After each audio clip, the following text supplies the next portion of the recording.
So today I thought we'd react to some viral gluten-free TikToks. All right, let's get into it. I want to preface this one. Some people have nightmares about the boogie monster. Others are being chased by a ghost, a ghoul. This is what a gluten-free person having a nightmare looks like. Hey, who is it? Who? Did I just wheat? Did I just wheat? Did I wheat? Who wheats? No one. That's a word I said and I didn't mean it. That's me waking up from a dream where I was nibbling Dave's killer bread. Anyways, moving on. This next one's actually my worst nightmare. And I didn't mean that to be a segue, but it is. This is the reality for a lot of people living with celiac disease.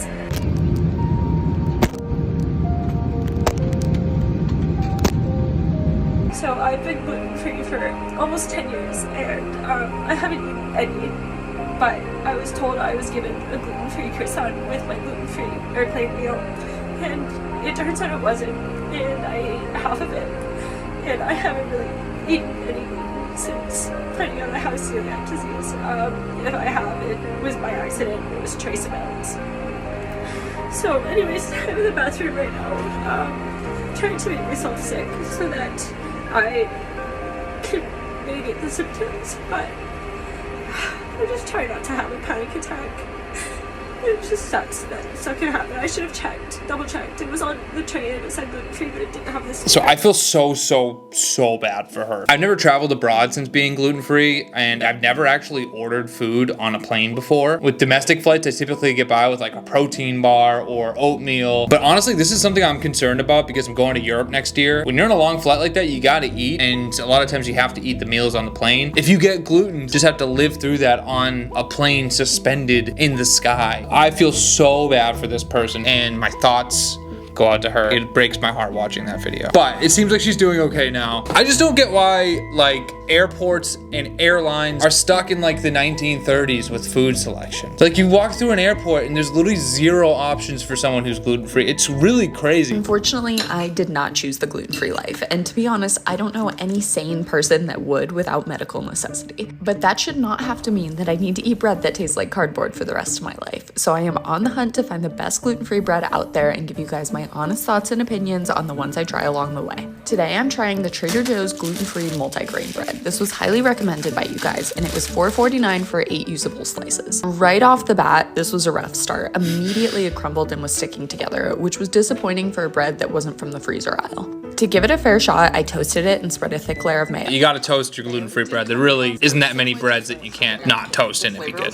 It did cut in half without disintegrating, which was pleasantly surprising given earlier. The flavor was also very nice and it had a pretty good texture. It did not fall apart while I was eating it, but it was close. Overall, I'm gonna give it a 6 out of 10. The price per slice was actually not much better than Canyon Bakehouse. Yeah, so Trader Joe's bread, it's not my first choice either, but I really like this series. You should follow her. She does a really great job at showing like how to make delicious food that's like under the radar gluten-free, like, you know, sneakily gluten-free. You wouldn't really know. She kind of like just like, it's like gluten-free, you know what I'm saying? So, hey man, thanks for hosting. Nah, I don't need a beer. I brought my own drinks. I ate before I came. I'm good. I don't need the pizza. Very jealous though. But yeah, gluten-free bread sucks. You gotta pick and choose your battles. I wouldn't die if I had it. I would just like fart a lot. I miss bread more than anything. It's bread. Yeah, split the food with me on Venmo. I know I can't eat it, but you still had to host. I don't care. No, I'm not vegan. That sounds awful. So I like to think this is how I am in real life, to be honest with you. I know I have like an online presence about being gluten-free, so like people probably are rolling their eyes when I say that, but I think this is pretty funny, and I do think this is how a lot of gluten-free people are, at least the ones who are people pleasers like me.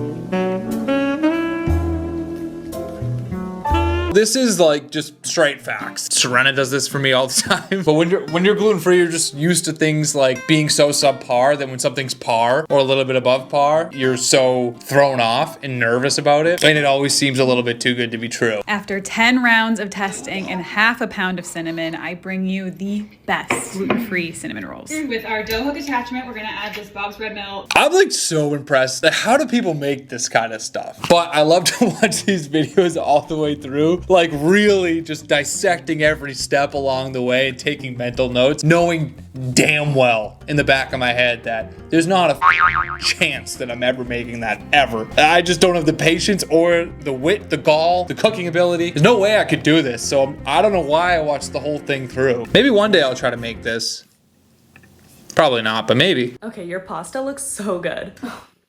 It's not. Sorry, the bread is kind of tough on the sandwich. All my bread is gluten-free. And what is that? It just means that they take out the ingredients in the bread that make it good. Yeah, I recently cut out baked goods and refined sugars. I literally just watched you eat a cupcake, so... No, that was gluten-free. It's like eating vegetables. Okay. That was the best gluten-free mac and cheese I've ever had. What was in that? Oh, no, there was gluten in that. Are you okay? Or... No. How's the rice? Oh, it's good. How's your burger? Oh my god, amazing. Can, like, maybe describe it a little bit more? It's juicy, I guess? Could I smell it? That's just funny stuff. That's good, relatable stuff right there. I've never smelled food more than I do now. Beer specifically. Like if my friend gets an IPA or even like a light beer, I just like want to give it a whiff. I'll get a Fiddlehead IPA, they like put it right here, go as if I could inhale it and really taste it. There's good gluten-free beers out there, don't get me wrong, but there's more diversity out there for gluten eaters, obviously. So whenever I see a good IPA, I just go so. Okay, before I get into this one, How to Celiac is like probably my favorite gluten-free creator. I think she's so funny and her videos are so informative and great. She should have 1 trillion followers, I think, in the gluten-free world. This is kind of classic. Is this the stomach?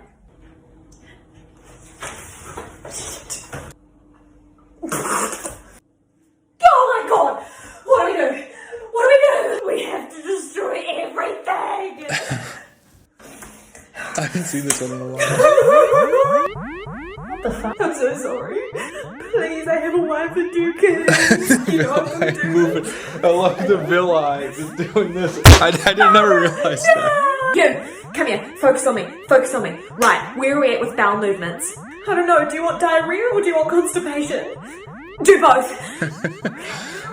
Alright, where are we at with the stomach cramps? I'm on it. Has someone switched on the nausea? Someone switch on the fatigue? Yep, we're going both. Someone needs to go up there and give her the worst migraine she's ever had. I'll go now. Alright, are we a go on a vomit? We're gonna get through this.